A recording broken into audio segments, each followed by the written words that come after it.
So, but that's the thing, right? Right. Like, yeah, sure. Tell me what you want. Tell me what you don't, or what you want me to stay away from or don't want me to talk about. Right. And we'll talk about it. But don't expect me to be on my best behavior. Like, sometimes shit comes up. It is what it is. You know, that's like the short way of saying it. Because I have my own opinions. If we're on a topic that I'm very opinionated about, I'm going to let my opinion known. Right. Because I don't need to fight you to the death over it. If you have a very strong opinion... If you have to fight to the death over an opinion... Well, it doesn't make sense to you. That's the whole point. Like, that's what I'm getting at. Like, all right, so somebody has an opinion. And it's like, all right, like, why would I try to change your mind? Typically, you know, the way we live or an experience that we have, that's what might change your mind. Something that changes or shapes your worldview. Like, this is totally extreme, right?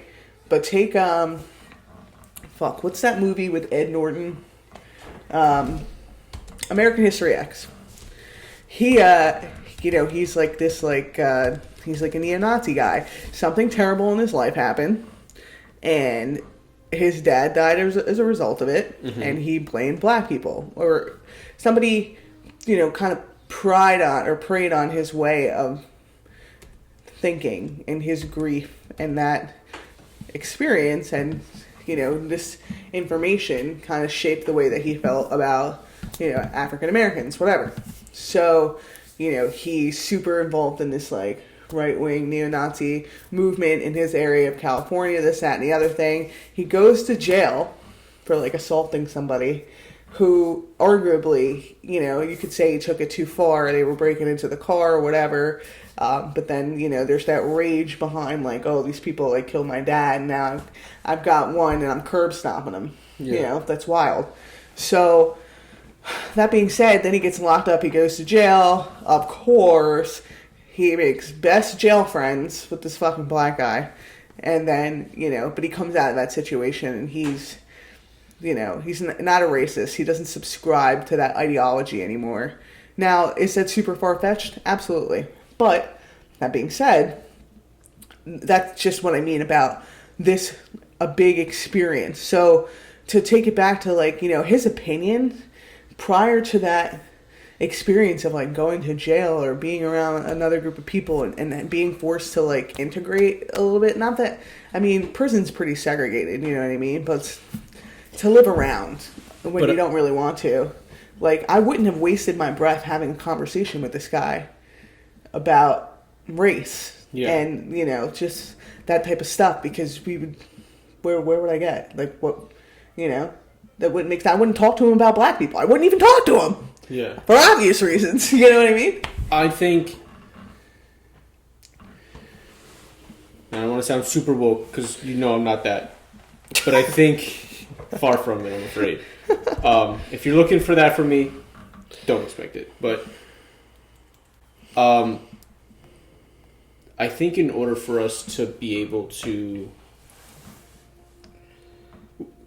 What I'm essentially trying to boil it down to is we need to have, as people, we need to be able to have diversity in who we relate or who we interact with. Like, you can't expect a group of people to have all white friends and expect to be able to see another person's perspective. Like, you can't have middle-class white people have a group of middle-class white people and expect to be able to relate to you or me.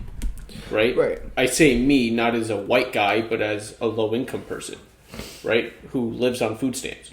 Right. Or who has state insurance.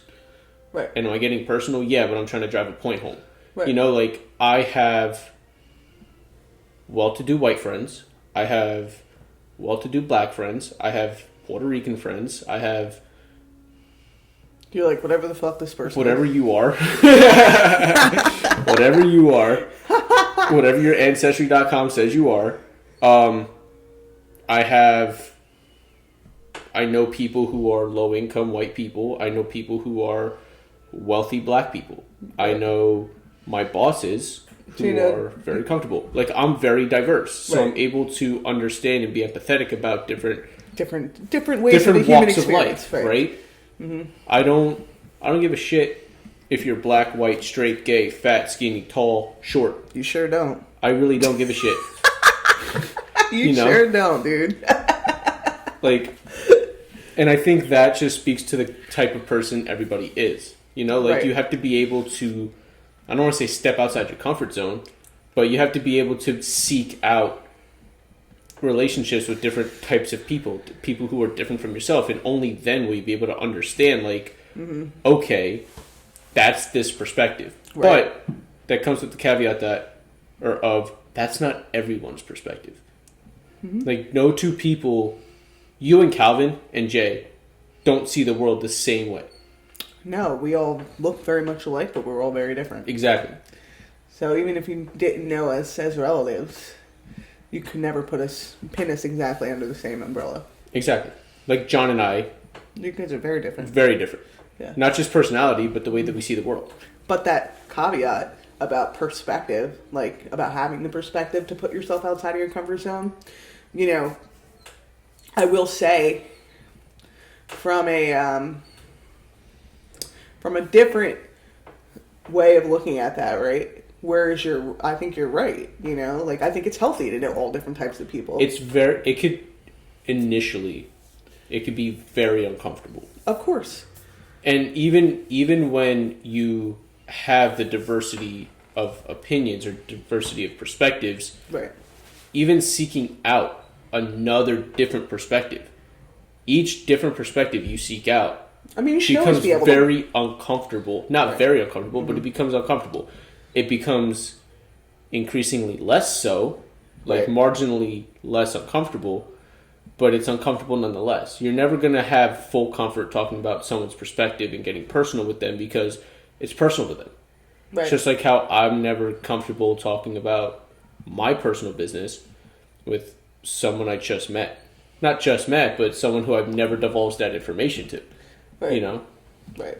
And some people don't have personal business.